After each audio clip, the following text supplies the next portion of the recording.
when Nipsey got killed, he said, I felt like a part of me died with Nipsey. I'm slapping, you slapping. Pull up to the money like what's cracking. Tunnel vision with the hustle, ain't no lag. What's the word? What's the word, man? It's your homeboy Cooper Trille, man. Look, I know I ain't shot a video in a minute, man, but you know, I apologize for all of that. Like I told y'all in the last, I've been moving, but fuck all that, man. Look, lost a real one, man. I can't believe I'm saying this. Rest in peace to Nipsey Hussle. I can't believe I'm saying that. I can't believe I'm saying rest in peace to my favorite rapper. Not only my favorite rapper, but my mentor that I never met. But R.I.P. to Nipsey Hussle. And I just can't believe it, man. It's like, it's crazy. Like when I heard it happen, it was crazy because I was just telling, you know, so I was just talking to my girl about Nipsey. And I just felt like, you know, me and him operate on the same wavelength and the same frequency. And the reason why I say that is because, you know, I got a Smart shirt that's similar to his Smart clothing that he got in the Smart stores. And I had it first before he announced it. And then as soon as I got it, I was like, yes. You know what I'm saying? I'm one of the first rappers to have this. And then when he came out with it, I was like, damn, he got me. But at the same time, I was proud because I'm like, damn, man. I salute Nip, you know what I'm saying, and everything that he had going on. So I was just telling her I feel like we, you know, operate on the same frequency. An hour later, my partner hit me and was like, hey, Nipsey just got popped 6 times. I'm like, what? Get the fuck out of here. So I look at the video and I see his leg. I see them performing CPR and I see them, you know, I see his leg dangling. And I'm like, man, and when I saw that, I was like, it's a wrap. I already knew before they pronounced him dead that it was a wrap, honestly, man. So I was hit hard by it, man. The whole world was hit by it. He got took out by a hater. And I just want to take this video out, man, to really shed light on, you know, what Nipsey's death has, all we can learn, not only from Nipsey Hussle's life, but from his death as well. And honestly, man, like from his life, I would say, he was so valuable to this world, man. Like, as you can tell, like, he got mirrors already. Like, to be honest with you, he had modern day Tupac. The impact that he's had since he's died, it's only been 3 days since he's been passed. And he already got a major impact around the world. He like our Tupac. We gonna be seeing paintings of him in our house, you know what I'm saying, as our parents had with Tupac or Marvin Gaye or Bob Marley, you know what I'm saying. He up there with the upper echelons. For two, I just feel like, you know, he installed and instilled motivation within the people. And you know what I'm saying, like, y'all don't understand, like, everything that Nipsey Hussle used to do, man, I mimic that shit, I emulate that shit. I watch a Nipsey Hussle interview and he'll talk about a book that he just made. And you feel what I'm saying? Like, he's like, yeah, I read the 3 magic words. Boom. I went to Borders or something and got that motherfucker. 22 Immutable Laws of Branding. I bought that book. Contagious, the marketing book. Like, he the reason why I'm in marketing. He the reason why, you know, that I'm building up a marketing company with my partner. You know what I'm saying? Like, he the reason why I do a lot. So it's just like, he was definitely a mentor, man. And so I say all that to say this.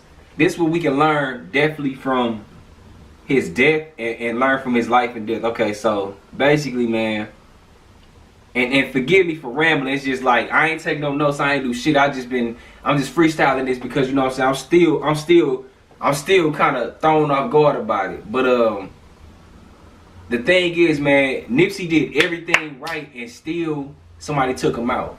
And what I mean by that, Nipsey was a solid dude. He was all about character. You never heard nothing fraudulent about him. He ain't let nobody disrespect. He was a man's man. He ain't let nobody disrespect him or nothing like that. And for a coward, you know, fake fraudulent ass nigga that, you know, pull up on him, and everybody seen the footage. I'm not gonna post the footage because that's a sensitive situation. I would never show that shit. I hate that I saw it, you know what I'm saying? But at the same time, he got taken out by a coward. And, you know, what I took from that, because at first I was devastated, man. I was traumatized when I found out Nipsey got killed and I saw the footage. I was traumatized. Still am, low key. But I'ma say this, like, you gotta watch the company you keep. And obviously when dude Watch the company you keep. Watch these people who so-called your partners, and then watch the people who know your enemies. You know what I'm saying? Know your enemies.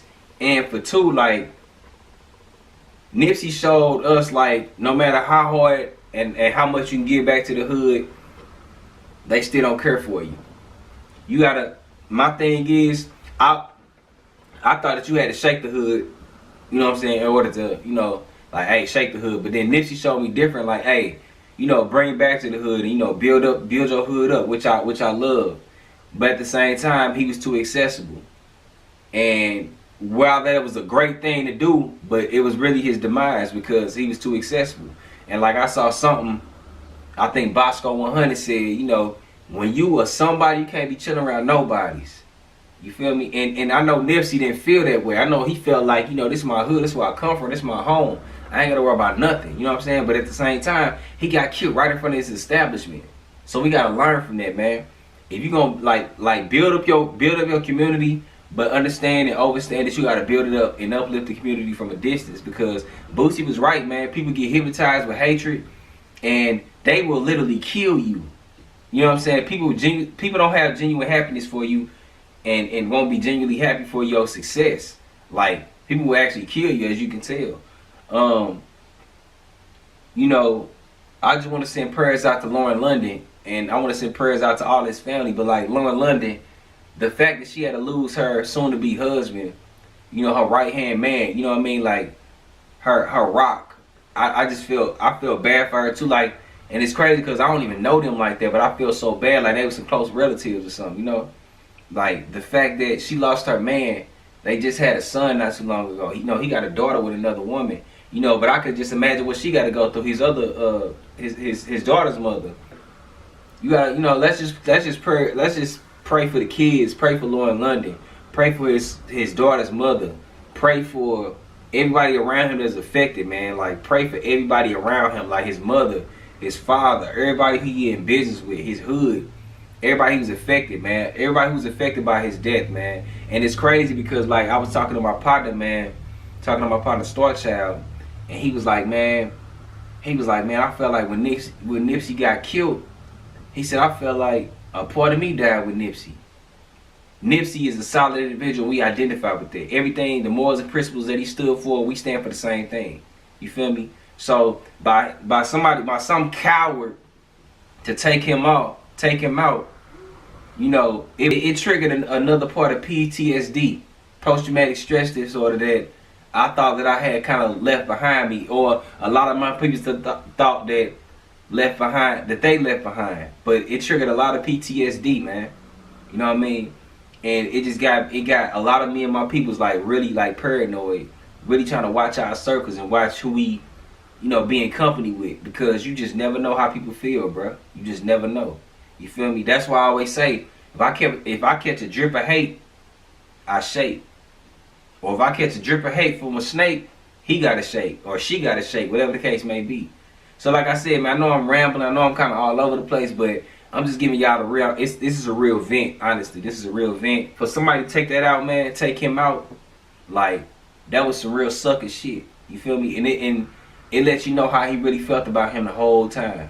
Because if y'all see that video, when he shot Nipsey, man, and the most vile thing that you can ever do, bruh, you shot this man in front of his establishment, and then you kicked that man in his face while he was down, after you popped him in the head, bruh. Like, that's the most disgusting, you know what I'm saying, rotten shit that anybody can do. You feel what I'm saying? Everything that's coming, you deserve that shit, nigga. On some real shit, because you took a real one out. But on the positive end, I see that everybody has been enlightened since Nipsey Hussle passed. He provided that blueprint within his music and his interviews for people like us to push forward and create a legacy, create a real legacy. And the top things that I learned from Nipsey Hussle's death, man, is like uplift the community from a distance. You can show love to the hood, man, but the hood don't love you back. To keep it a buck. Another thing that happened that I learned, they said that Nipsey didn't let nobody know where he was going. He was really trying to help his partner out, who just got out of jail, and hook him up with some shit. That's why he didn't tell his bodyguard he didn't let nobody know that he was at the store. From my understanding, this report saying. And like for that to happen, it's like you gotta always let people know where you going, man. Like my OGs always told me, wherever you go somewhere, whenever you go somewhere, man, slide somebody the address, somebody you trust the address of where you at, just in case something jump off. Just so motherfucker have a lead. Like, damn, last time Coop was over, Coop texted me, he was over here. So if he missing, this the first fucking house we finna go to. You feel me?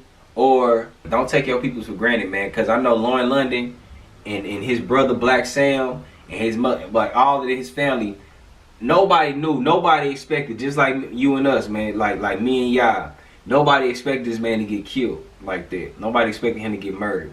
So love your peoples, man. Love them while they here, man. I know it's cliche, but give people their flowers while they here, man. Give them while they here, because at the end of the day, you just never know what can happen, man. You never know. You just never know what can happen. Learn from Nipsey Hussle, man. Let's continue his legacy. Let's continue to move forward. You know, let's continue to be, you know, businessmen and women. Let's continue to, you know, pursue and attain ownership. Victory Lap was his last album, right? And by him dying, now he passing us the baton. So let's keep running for Nip, man. Rest in peace, Nipsey Hussle. Let's keep everybody in our prayers. Let's keep Nipsey Hussle family in our prayers, man. Like I said, the marathon continues. Nipsey Hussle, he was on his victory lap.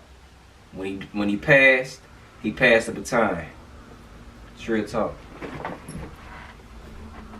I'm slabbing. Pull up to the money like what's cracking.